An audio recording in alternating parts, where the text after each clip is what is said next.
పెట్టినటువంటి ప్రెస్ మీటే కదా.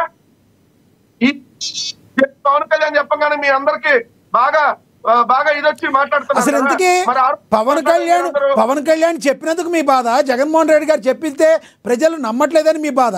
అసలు మీ బాధ కారణం ఏంటి? లేదంటే జరిగిన దాన్ని కాదు సార్, జరిగిన దానికి సొల్యూషన్ కదా కావాల్సింది. వెంకటరెడ్డి గారు మీరు సీనియరు, జరిగిన దానికి సొల్యూషన్ కావాలి. జగన్మోహన్ రెడ్డి గారు చెప్పారు, పవన్ కళ్యాణ్ గారు చెప్పారు, ఎందుకు సార్ చిన్నపిల్లలాగా ఇవన్నీ? యాజ్ ఏ మోడరేటర్ గా యాజ్ ఏ న్యూట్రల్ గా ఉండాలని మీరు భావిస్తున్నప్పుడు 100% సార్ ఎప్పుడు న్యూట్రల్ గానే.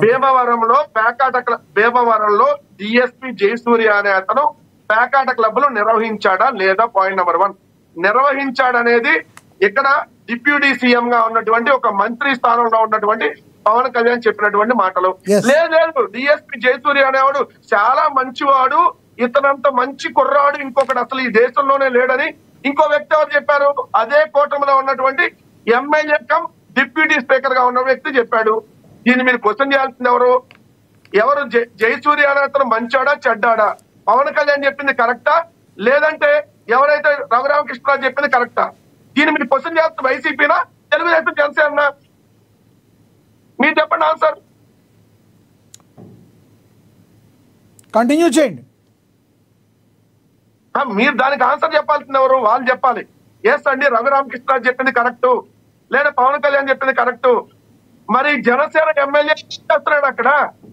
తెలుగుదేశంలో నుంచి జనసేనకు పంపించబడ్డటువంటి ఎమ్మెల్యే ఎవరైతే ఉన్నాడో అతను ఏం చేస్తున్నాడు? పవన్ కళ్యాణ్ కంప్లైంట్ లేవలా, ఎవరో ఇచ్చారు. ఏది ఇక్కడ ఆల్రెడీ పేకాట క్లబ్బులు నడుస్తున్నాయని. మరి అక్కడ జనసేన ఎమ్మెల్యే కూడా రఘురామకృష్ణరావు టైఅప్ అయ్యి వాటాలు పంచుకుంటున్నాడా? మిగిలిన వాళ్ళకి వాటాలు రాలేదు కాబట్టి ఈ రోజుకి వచ్చిందా? సాక్షాత్తు వార దినపత్రికల్లో ప్రతిరోజు వస్తుంది, మట్కా నడుస్తుంది, జోద నడుస్తుందని. ప్రతి నియోజకవర్గంలో 20-22 చోట్ల పేకాట క్లబ్బులు నడుస్తా ఉంటే, ఇంత పెద్ద ఎత్తున నడుస్తా ఉంటే 16 నెలల తర్వాత నిద్రలేసారా? ఇవన్నీ టాపిక్ డైవర్ట్ చేసేటటువంటి కార్యక్రమాలు తప్ప ఏం కాదు. సీల్ ద షిప్ అన్నాడు, ఏమైంది? చిప్పు పోయింది, పిఓ పోయింది, పవన్ కళ్యాణ్ గారు హైదరాబాద్ పోయాడు. తర్వాత ఏమన్నా అయిందా? సంవత్సరం అయింది, వచ్చేనంత సంవత్సరం 11 నెలలు అయింది. ఏమైంది? ఆ సీల్ ద షిప్ ఇప్పుడు ఆ బియ్యం ఎక్కడ? పులివెందుల నుంచి వచ్చినాయా, పిఠాపురం నుంచి వచ్చినాయా, మంగళగిరి నుంచి వచ్చినాయా, కుప్పం నుంచి వచ్చినాయా, తెనాలి నాదెండ్ల మనోహర్ నియోజకవర్గం నుంచి వచ్చినాయా? ఇప్పటి వరకు ఎవరి మీద ఎందుకు కేసు పెట్టలా? నేను స్ట్రైట్ క్వశ్చన్ అడుగుతున్నా. సంవత్సరం మధ్య మీకు కేసులు పెట్టడానికి సీదా షిప్ అన్నప్పుడు ఆ షిప్ లో ఉన్నటువంటి బియ్యం ఏదైతే ప్రజలకు సంబంధించినటువంటి పేదలకు అందించాల్సినటువంటి బియ్యం అయ్యుండుంటే ఆ బియ్యం ఎక్కడై ఇప్పటి వరకు ఎందుకు ఒక్క కేసు పెట్టలా? 11 నెలలు దాటిపోయింది, సంవత్సరం అవుతుంది. సీదా షిప్ అని చెప్పి ట్రోల్ అయింది తప్ప, పవన్ కళ్యాణ్ హైదరాబాద్ పోయాడు తప్ప ఇప్పటి వరకు ఎందుకు ఏం చర్యలు తీసుకోలేదు? ఇవన్నీ ఏంటి అంటే ఈయన షో చేస్తున్నారా? ప్రజలకి టాపిక్ డైవర్ట్ చేయదలుచుకున్నారా? ఈ రోజు రాష్ట్రంలో తెలుగుదేశం పార్టీకి సంబంధించినటువంటి కామాంధ్రులు ఇష్టం వచ్చినట్టుగా మహిళల మీద, పిల్లల మీద లైంగిక వేధింపులు చేస్తుంటే ఎక్కడా నోరు మెదపల. జనసేనకు సంబంధించినటువంటి కంటెస్టెడ్ ఎమ్మెల్యే క్యాండిడేట్ మహిళ, వీర మహిళ, ఆమెని ప్రైవేట్ వీడియోలు తీశారని చెప్పి సాక్షాత్తు జనసేన పార్టీకి సంబంధించినటువంటి రాయుడు అతను మరణ వాంగ్మూలంగా ఒక వీడియో బయటకు వస్తే ఎక్కడా నోరు మెదపడ పవన్ కళ్యాణ్. వాళ్ళ అన్నం తిడితే నోరు మెదపడు, వాళ్ళ తల్లిని తిడితే నోరు మెదపడు. ఈ రాష్ట్రంలో వాళ్ళ శాఖ ఏది అటవీ శాఖ అతను ఈ శ్రీశైలం ఎమ్మెల్యే బుడ్డ రాజశేఖర్ రెడ్డి తప్ప తాగి శ్రీశైలం పోతా ఆ అటవీ శాఖ అధికారుల మీద దాడి చేస్తే తూతు మంత్రంగా కేసు పెట్టారు. ఏం చర్యలు తీసుకున్నారండి ఇప్పటి వరకు? ఏమైంది ఆ కేసు ఇప్పటి వరకు? ఇట్లాంటి సంఘటనల మీద ఎక్కడా నోరు మెదపరు. ఈ రోజు రాష్ట్రంలో 15 నెలలు అయింది. ఏదైతే మచ్చుమరిలో, నంద్యాల జిల్లా మచ్చుమరిలో బాలికని అత్యాచారం చేసి 9 ఏళ్ల బాలిక అత్యాచారం చేసి హత్య చేస్తే శవం దొరకలే అప్పటి వరకు. వీళ్ళ ప్రభుత్వమేనా? వీళ్ళ మనుషులేనా? అసలు ప్రభుత్వం నడుస్తుందా? మరి వీటన్నిటి మీద ఎక్కడా నోరు మెదపలా. నిన్నెందుకు నోరు మెదిపారు? 2 వర్గాల మధ్య వాటాల్లో తేడా. ఆ జయసూర్య అనే అతను ఒక వర్గానికి పేకాట ఆడటానికి కొమ్ము కాస్తున్నాడు, ఇంకో వర్గానికి కొమ్ము కాయట్లా.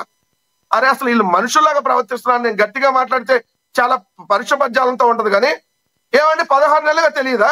ఇంటెలిజెన్స్ లేదా? పవన్ కళ్యాణ్ లేడా? జనసేన ఎమ్మెల్యే భీమవరంలో లేడా? ఉన్నాడా? పోయాడా? మరి ఇప్పుడు ఏడ వచ్చింది? ఏపీకి కొత్తగా పరిచయం అయినాయా వెంకటరెడ్డి గారు? కొత్తగా పరిచయం అయినాయా ఈ సంవత్సరం? క్యాసినో, ఈ ఆటలన్నీ ఏంటది? క్యాసినో కానీ ఈ ఆటలో జోదాలు ఉన్నాయి కదా, అసలు పరిచయం చేసిన ఘనత ఎవరిది?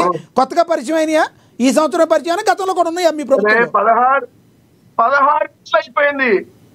మీరు గుడివాడలో నిజంగా వైఎస్ఆర్సీపీ క్యాస్ట్ నిర్వహించిందంటే కేసు ఎందుకు పెట్టలా? నేను అనలేదు గుడివాడని, మీరే డైరెక్ట్ గా గుమ్మడికాయలు దొంగంటే భుజం జరుపుకుంటున్నారు. గుడివాడని నేను అన్నానా? మీరే డైరెక్ట్ అవసరం లేదు. ఎందుకంటే గాలి మాటలు పనికి మాల ఆరోపణలని చేశారు కాబట్టి వాస్తవం చెప్తున్నా. మరి 10 నెలలు అయింది కదా గుడివాడలో క్యాస్ట్ నిర్వహించారంటే కేసు ఎందుకు పెట్టలా?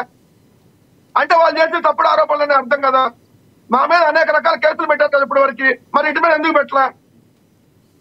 చెప్పండి సార్. నేను నెగిటివ్ మాట్లాడుతాను, మీరు న్యూట్రల్ గా మాట్లాడండి. నేను ఎప్పుడు న్యూట్రల్ గానే ఉంటాను సార్. మీరు అడిగిన దానికి మీరు క్వశ్చన్ సమాధానం కాదు. నేనేం అడిగాను?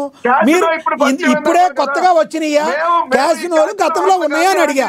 మీరే కంగారు పడి మీరే భుజాలు తడుముకుంటున్నారు. నేనేం వైసీపీని టార్గెట్ చేసి అడగలేదే. నేను న్యూట్రల్గానే ఉన్నా. గతంలో ఉన్నాయా ఇప్పుడే వచ్చినాయా అని నేను అడిగా. మీరే గుడివాడలో ఆడించలేదు, అంతకుముందు కొడాల నాన్నగారు చెయ్యలేదు అని మీరే అంటున్నారు. మా మీద విపరీతమైన ఆరోపణలు చేసి, చాలా ఓవర్ యాక్షన్ చేసి, చాలా అతి చేసి, చాలా కంగారు పడి చేశారు కదా. అందుకని ముందే వాళ్ళు కంగారు పడకుండా నేను చెప్తున్నా, అరే 16 నెలలు అయింది కదా గుడివాడలో కేసు ఎందుకు పెట్టలా? ఒకవేళ నడిస్తే అంటే నడవలేదు లేకపోతే మీరు పెట్టేవాళ్ళు కదా. ఇంకా 3.5 ఏళ్ళ టైం ఉంది, పెడతారా? దమ్ముందా? ఏమన్నా చేయగలరా? ఇన్ని రకాలు అడుగుతున్నా. కంగారు ఎందుకు? ఇప్పుడు నేను అడిగినాను క్లియర్ గా, భీమవరం ఎమ్మెల్యే ఎవరు? జనసేన కాదా? మరి ఎమ్మెల్యేకి తెలియకుండా అక్కడ పేకాట కేంద్రాలు నడుస్తాయా? సార్ మీరు జర్నలిస్ట్ కదా, మీరు చెప్పండి. ఎమ్మెల్యేకి తెలియకుండా ఆ నియోజకవర్గం ఏమైనా జరిగిద్దా? అధికార పార్టీ ఎమ్మెల్యే, అపోజిషన్ అంటే జరగకుండా జరిగింది చూడు. అధికార పార్టీ ఎమ్మెల్యేకి తెలియకుండా ఏమైనా జరిగిద్దా? మరి ఇవన్నీ చెప్పాలి కదా సమాధానం. రైట్ రోజు పేపర్ లో అనేక వార్తలు ఈ భీమవరం కావచ్చు, అనేక నియోజకవర్గాలు కాబట్టి వచ్చినా ఏ రోజు ఎందుకు స్పందించాలా? ఇన్ని అంశాలు జరుగుతున్నా ఎందుకు స్పందించలేదు? మరి ఈ రోజు ఎందుకు స్పందించారంటే టాపిక్ డైవర్ట్ చేయాలి. రాష్ట్రంలో మెడికల్ కాలేజీల ప్రైవేటీకరణ అంశం ప్రజల్లో చర్చ జరుగుతుంది కాబట్టి అది జరగకూడదు. కల్తీ మధ్య మీద చర్చ జరుగుతుంది కాబట్టి జరగకూడదు. ఇలా అనేక అంశాల మీద చర్చ జరగకూడదు కాబట్టి ఏదో నేను లేఖ రాశా, నేను అనేవాడిని ఒకటి ఉన్నా, ఈయన లక్ష్మీనాయుడు జరిగింది, అయినా నేను నోరు మెదపలా, అయినా నేను ఉన్నానని గుర్తించండి. ఇవి ఇలాంటి ఒక లేఖ రాసినట్టుగా కంటి తూపు చర్య అంతే, అంతమించి చేయలేదు. రైట్ సార్, మళ్ళీ వస్తాం మీ దగ్గరికి. మనం ఒకసారి జనసేన నేత లక్ష్మీకాంత్ గారు జాయిన్ అయ్యారు, ఆయనతో మాట్లాడదాం. లక్ష్మీకాంత్ గారు నమస్తే అండి.